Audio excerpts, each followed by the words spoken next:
seperti sedekah sebiji telur. Kita tahulah kita memang minat telur, tapi tak minggu setiap telur je, janganlah. Suka saya cadang kepada tuan-tuan dan kepada diri saya sendiri, ya. Kita cuba rebut paling tidak sekali seumur hidup, sekali, jangan tak pernah walau sekali.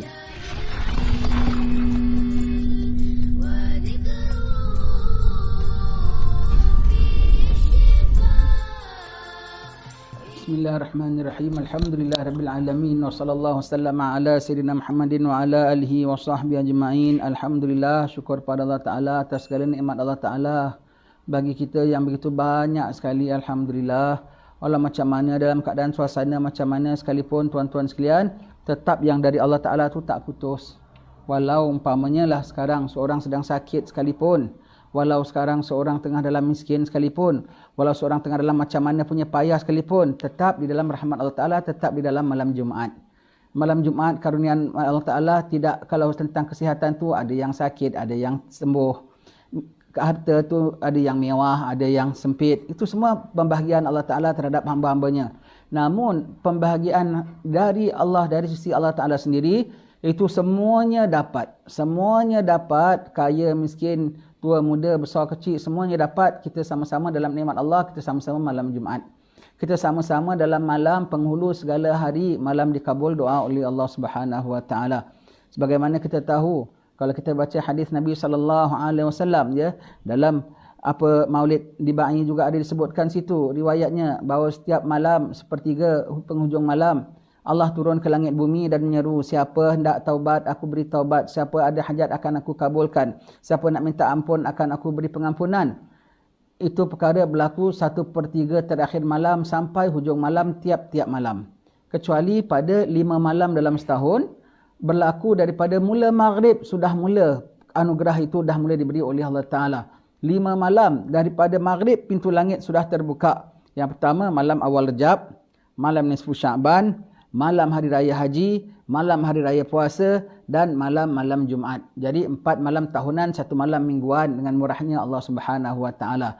Jadi pada malam Jumaat ni tuan-tuan sekalian, dari maghrib pintu langit sudah terbuka. Bahkan Allah punya murah, Allah Taala karuniakan hari Jumaat punya istimewa, iaitu anugerahnya dia mulakan daripada lepas asar.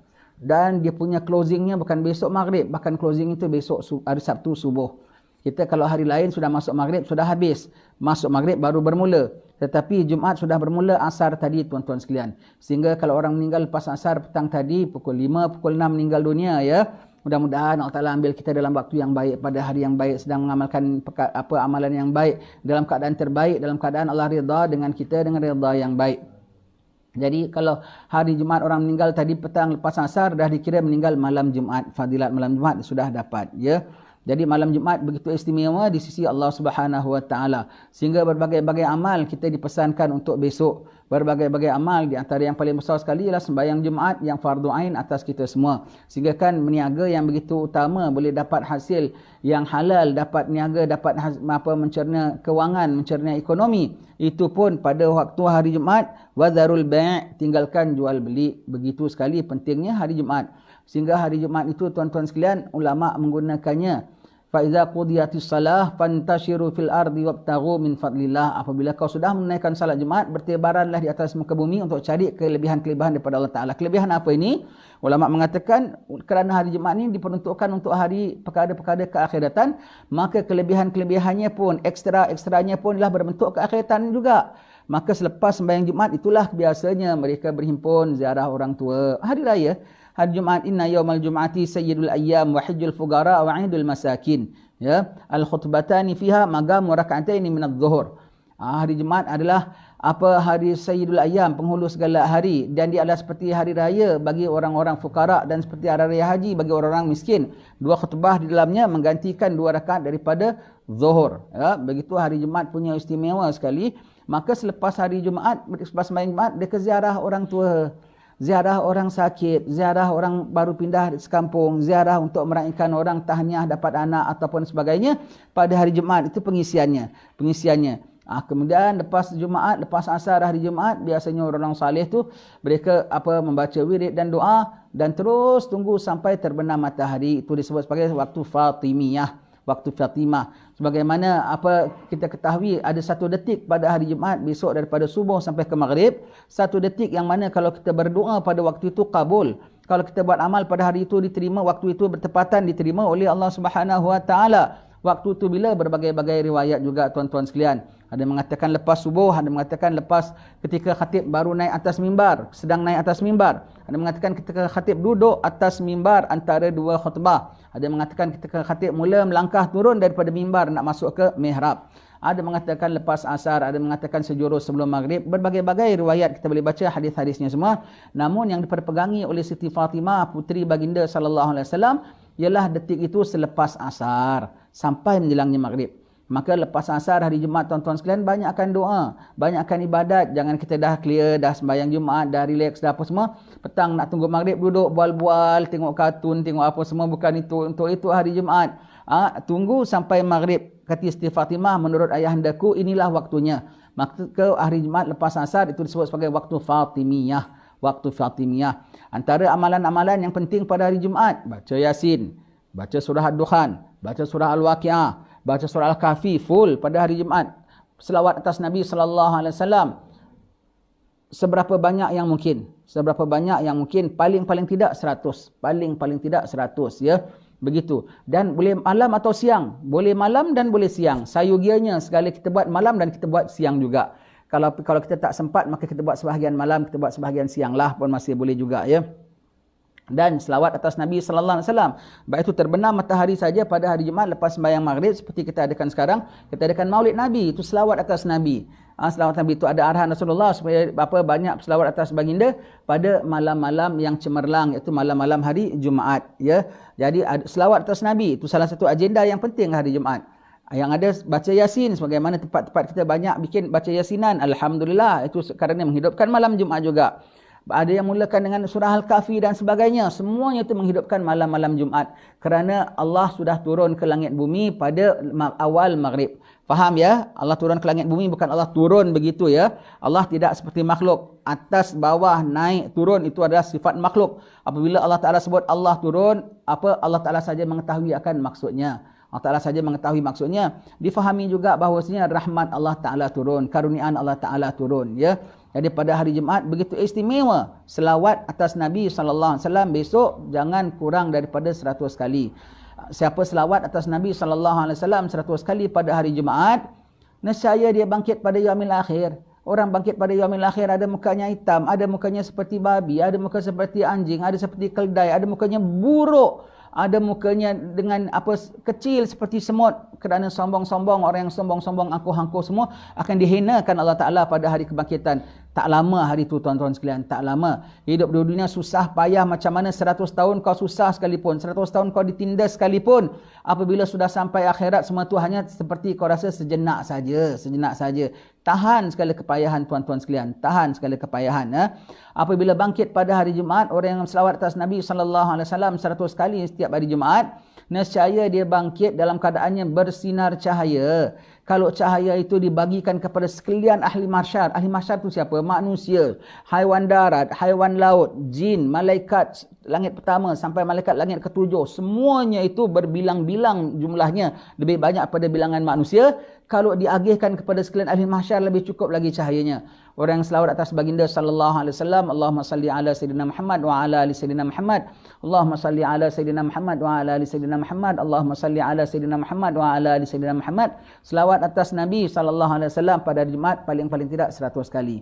Dan besok lepas asar baca Allahumma salli ala sayyidina Muhammadin abdika wa rasulika nabiyil ummi wa ala alihi wa sahbihi wa sallim. 80 kali diampunkan dosa Allah Ta'ala 80 tahun. 80 tahun. Kita umur baru berapa puluh tahun, saya belum sampai 60 pun. Tapi dosanya mungkin dah 80,000 tahun. Mungkin satu dosa, satu salah kita pada Allah Ta'ala bergunung. Satu kita dengar lagu 3 minit tu saja, satu kita dengar lagu 3 minit, dosa apa? Penyalahgunaan telinga. Penyalahgunaan gegendang telinga, penyalahgunaan sound wave, penyalahgunaan kemampuan mendengar, penyalahgunaan elektrik, penyalahgunaan segala-gala yang berhubung kait dengannya itu. Kemudian apa dosa masuk? Kalau perempuan yang nyanyi, suara bidu wanita. Lagi apa? Lirik-liriknya pantun kasih. Lagi apa? Alat-alat muziknya. Berapa banyak mengiringi orkestra. Itu semua masuk dalam catatan kita. Kalau yang dibenarkan, dibenarkan. Yang tak dibenarkan, masuk dalam tak dibenarkan. Allah, 3 minit saja. 3 minit kita dengar lagu-lagu saja, lara ya, boleh mengakibatkan dosa yang begitu banyak. Tapi setiap hari Jumaat kemungkinan diampunkan dosa oleh Allah Ta'ala. Kita sembahyang, kita baca selawat Allahumma salli ala Sayyidina Muhammadin abdika wa rasulika nabiyil ummi wa ala alihi wa sahbihi wasallim. 80 kali diampunkan dosa sebanyak 80 tahun. Dan salat Jumaatnya itu sendiri pengampun dosa. Ramadan ila Ramadan, Jum'atu ila Jum'ati, wassalah ila salah, mukaffiratu lima bainahunna idza batil kabair. Antara Ramadan ke Ramadan, antara satu Jumaat ke satu Jumaat, dan antara satu salat ke satu salat, menjadi penghapus dosa antara keduanya asal kau tak buat dosa-dosa besar. Begitu tuan-tuan sekalian. Jadi malam Jumaat ni sambut ceria dengan malam Jumaat, sambut ya. Sambut, bikin kecil-kecilan. Kalau kita tak dapat pergi ke masjid sekarang kerana apa tertahan lantaran kita masih dalam PKP lagi kerana mematuhi SOP, maka buat sendiri anak beranak di rumah. Ketika inilah kita bimbing anak-anak kita bimbing isteri kita, baca sendiri, bimbing sendiri ahli keluarga kita pada malam-malam Jumaat ni kita hidupkan. Tetapi khas membanyakkan sembahyang sunat pada malam Jumaat itu tidak ada. Kenapa? Itu tiap-tiap malam kita boleh buat sembahyang Jumaat. Bukan dilarang, bukan satu benda yang salah. Cuma tidak ada, memang hari Jumaat ada kena sembahyang sunat sampai sembahyang malam itu sampai berapa puluh rakaat ke apa tertentu gitu, yang secara spesifiknya itu tidak ada. Bebas nak ibadat seberapa banyak, nak ibadat banyak. Yang ulama bilang tidak ditentukan tu kenapa? Takut orang, bukan bermakna melebihkan ibadat pada malam Jumaat tu tak boleh. Kerana takut orang kerana melebihkan Jumaat pada malam-malam lain dia lalai dan leka. Itu yang ditakuti ulama. Bukan bermakna melebihkan ibadat pada malam Jumaat itu tidak bagus. Kalau kita ada baca kitab seperti kitab Sabilal Muhtadin, disebutkan ulama mengatakan makruh melebihkan ibadat pada hari Jumaat. Maksudnya bukan ibadat pada hari Jumaat lebih itu makruh. Maksudnya ialah takut dengan kita melebihkan hari Jumaat, malam-malam lain kita sembarangan. Itu maksudnya. Bukan membanyakkan ibadat pada malam Jumaatnya itu tidak bagus. Tetapi takut kita lebihkan yang ini, yang lain kita buat lalai dan leka. Sedangkan baginda, tiap-tiap malam kalau sembahyang qiyamul lailnya sampai pagi, malam Jumaat tak malam Jumaat. Begitu ya. Begitu orang-orang salih punya amalan semuanya begitu. Jadi kita kena faham, kalau kita baca kitab tu kita kena faham apa maknanya ya. Itu hari Jumaat, hari kebesaran, hari kemuliaan, hari kita sambut, hari kita gembira, ceria rahmat Allah Subhanahu wa taala. Hari we put all our sadness aside. Taruhlah tepi hari menghadap Allah Taala, hari sujud kepada Allah Taala, hari ingat pada Allah Taala. Kalau dah ingat Allah Taala, tenang tak? Tenang, bukan bermakna kita bilang hari Jumaat turun kau hura-hura, tak ada ingat apa-apa masalah hutang semua itu, bukan. Bermakna hari Jumaat kau banyak zikir, ala bizikrillah tatma'innul qulub. Automatik jiwa akan jadi tenang. Automatik hati akan jadi lapang. Automatik segala masalah boleh melayang. Allah automatik dari nikmat daripada Allah Taala, bantuan pada Allah Taala akan datang. Subhanallah. Maka hari Jumaat hari untuk kita banyak zikir kepada Allah Ta'ala, selawat atas Nabi SAW. Hari sambutan, tuan-tuan sekalian, hari sambutan. Sehingga ada sunat mandi hari Jumaat sekali besok. Mandi sunat hari Jumaat, bagi yang nak pergi sembahyang Jumaat, sunat mandi salat Jumaat. Sudah bermula waktunya, lepas subuh sudah boleh mandi. Afdalnya sejurus sebelum keluar. Sebelum keluar pergi sembahyang Jumaat, mandi sunat Jumaat. Saya cadang, wahai tuan-tuan sekalian, bagi yang dapat pergi sembahyang Jumaat lah ya. Dan kita semua dapat pergi sembahyang Jumaat insya-Allah dengan rahmat Allah Subhanahu wa taala. Kalau kita sembahyang Jumaat, kan Nabi sudah mengatakan siapa datang pada waktu yang awal seperti dia sedekah seekor unta, waktu kedua seperti sedekah seekor lembu, waktu ketiga seperti sedekah seekor kambing, keempat seperti sedekah seekor ayam, yang kelima seperti sedekah sebiji telur. Kita tahulah kita memang minat telur, tapi tak minggu setiap telur je, janganlah. Suka saya cadang kepada tuan-tuan dan kepada diri saya sendiri ya. Kita cuba rebut paling tidak sekali seumur hidup, sekali, jangan tak pernah walau sekali. Dapatkan lepas sembahyang subuh, sebab sembahyang subuh kita di masjid kita, surau kita masing-masing kan. Sembahyang Jumaat di jami'. Maka kita balik terus kita mandi, sembahyang mandi sunat Jumaat, terus salin pakaian yang sunat pergi hari Jumaat, pakaian yang bagus, sunat yang putih, dengan serbannya, dengan syalnya semua. Jalan kaki pergi masjid, kalau boleh itu lagi afdal lagi. Lebih afdal lagi. Datang waktu zon yang pertama. Dikira yang pertama, yang kedua tu bila? Dari subuh sampai waktu khatib naik mimbar, iaitu lepas masuk waktu qabliyah, salat qabliyah sekali tu ya. Dibagi 5. Kalau kau datang awal, seperti sedekah seekor unta dan berikut-berikutnya. Dapatkan pahala seekor unta walau sekali seumur hidup, jangan tak pernah try tuan-tuan sekalian ya. Kita jumpa 1 tahun 54 minggu, 54 Jumaat, dan kita sudah hidup kalau 10 tahun saja sudah jumpa 540 Jumaat. Kalau kita hidup 20 tahun kita jumpa 1000 Jumaat, betul tak? 1080 Jumaat. Jangan kita tak buat, datangan tak dapat sekali sekalipun, nanti kita menyesal. Allahumma ya Allah, bantu kami untuk beramal kepadamu ya Allah. Sekali saja dapat pahala unta, jadilah. Sekali dapat pahala lembu, jadilah. Sekali dapat pahala seekor kambing pun jadilah. Dan ayam, dan janganlah tiap-tiap minggu hanya telur saja ya. Kalau khatib sudah datang saja, sebab itu khatib sunat datangnya lambat. Khatib sunat sembahyang qabliyah di rumah masing-masing. Kalau nak sembahyang qabliyah di masjid pun datangnya awal sikit, masuk bilik imam ke begitu. Ataupun kalau dia datang kerana sekarang khatib tinggalnya jauh daripada masjid, maka dia datang awal, nak masuk bilik imam, dia punya pakaian jangan full attire dulu. Datang itu bukan sebagai khatib. Maka bukan Bilal tengok, malaikat tengok. Dia kenal siapa on duty today. Dia tengok, oh fulan, dia belum ready. Masuk datang sebagai biasa. Standby dalam bilik imam. Nak keluarnya tu baru full attire, sekarang baru datang sebagai imam. Malaikat terus tutup buku. Kalau kita datang khatib sudah buka Assalamualaikum warahmatullahi, kita datang setakat dapat sembahyang Jumaat saja, sah Jumaatnya, tetapi tidak dapat kiranya fadilat kehadiran Jumaat, tidak dapat. Banyak perkara-perkara yang membatalkan kita daripada fadilat Jumaat, seperti berbual-bual pada khatib sedang khutbah, walau cakap dengan sepatah sekalipun ya. Dan seperti bermain-main. Hatta dalam kalau kita bertasbih tu pun makruh. Baca Quran pun makruh. Kecuali kalau kita berada di tempat yang jauh, taruhlah masjidnya besar. Macam zaman dahulu kala lah. Masjidil Haram. Masjidnya besar, orang sampai jauh-jauh ke belakang, tak dengar suara dan tak ada mikrofon. Zaman dulu tak ada mikrofon. Ataupun mikrofon tak hiduplah, rosak ke, pasal blackout ke apa ke, tak dengar suara khatib, maka bacalah apa yang patut. Baca apa yang patut, asal jangan ganggu jemaah. Tapi dengan syarat awak punya pendengaran okey, jangan awak ni memang tak mendengar, pekak istilahnya. Tak dengar. Awak pun baca sekuat-kuatnya, sebelah awak semua boleh dengar. Itu mengganggu. Kalau kita gitu, awak kena anggap macam kalau awak mendengar. Kalau awak macam mendengar, maka janganlah konon-konon aku mendengarlah. Walaupun awak tak mendengar pasal sound dah rosak umpamanya ya. Maka tetap dia tak boleh, sebab kalau Tuhan kasih dia pendengaran, boleh dengar tak? Dan duduk di kalangan orang mendengar tak? Maka dia kena beradab macam orang mendengar. Dia kena beradab macam orang mendengar, sebab dengan dipegang tasbih itu mengganggu konsentrasi yang lain. Begitu tuan-tuan sekalian. Itu hari Jumaat kita. Dan segala kesilapan-kesilapan yang dilakukan orang semua itu, kawan sesama kawan tak ditegur. Khatib boleh tegur. Apa-apa yang, dan kalau kita hatta bicara, dia minta kita bicara dengan dia pun, tak membatalkan fadilat. Seperti Nabi atas mimbar. Budak masuk dalam. Tak tahu dia duduk. Nabi tanya, kau dah sembahyang? Belum. Bangun sembahyang 2 rakaat. Kan bicara tu. Sayyidina Umar atas mimbar. Sayyidina Osman datang lambat. Sayyidina Umar tengok, dia mendelikkan Sayyidina Osman. Allah, Sayyidina Umar punya strict ya. Maka Sayyidina Osman takut. Tahu Sayyidina Umar demand explanation. Maka dia bilang, minta maaflah, kami tadi sibuk di pasar, banyak acara, banyak urusan. Kami terus datang sini. Dan dia punya lambat satu hal juga. Satu hal lagi Sayyidina Umar, maksudnya kau datang, kau tak mandi sunat Jumaat, kau tak dengar Nabi bilang sembahyang Jumaat kena mandi sunat Jumaat. Dilecturkan oleh Sayyidina Umar di atas mimbar. Kan bicara itu namanya.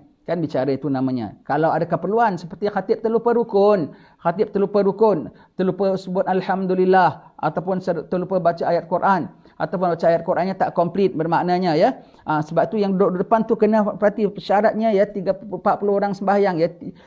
39 berserta khatib 40 kena sama standardnya. Tahu syarat, tahu rukun khutbah, dia tahu semua 40 ni, dan tidak boleh ada yang ummi pun.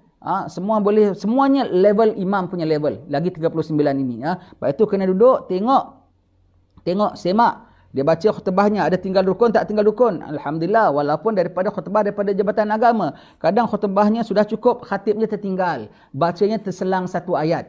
Bacanya terselang satu ayat, maka bertanggungjawab. Kita tak kisahlah dia baca khutbah Jabatan Agama, insya-Allah tak salah, dari semak berapa kali, betul. Tetapi takut si khatibnya tu, tuan khatibnya sendiri terselang baca. Kadang-kadang orang kan baca gitu kan, terjam satu ayat begitu. Biasa saya dengar orang khutbah, asyhadu an la ilaha illallah wahdahu la syarikalah wa asyhadu anna sayyidana Muhammadan wa ala alihi wa sahbihi ajmain. Apa tu? Syahadat Muhammadnya pun tidak, selawat pun tidak. Dan aku naik saksi bahawa tiada Tuhan melainkan Allah, dan aku naik saksi bahawasanya Nabi Muhammad serta ahli keluarga dan sahabat-sahabat baginda. Ada Muhammad Rasulullah tak ada situ. Dan ada selawat tak ada situ. Tak ada. Wajib kita tampil. Tuan Imam belum selawat. Tuan Imam belum selawat. Jangan kau takut. Janganlah dia tak faham. Cakap. Cakap. Boleh cakap ketika itu. Bahkan tak cakap berdosa. Tak cakap berdosa. Kenapa? Kenapa berdosa? Tak dapat Jumaat langsung. Bukan kalau cakap luput fadilah Jumaat. Tak cakap bahkan satu masjid tak dapat fadilah Jumaat. Tak dapat sembahyang Jumaat pun namanya.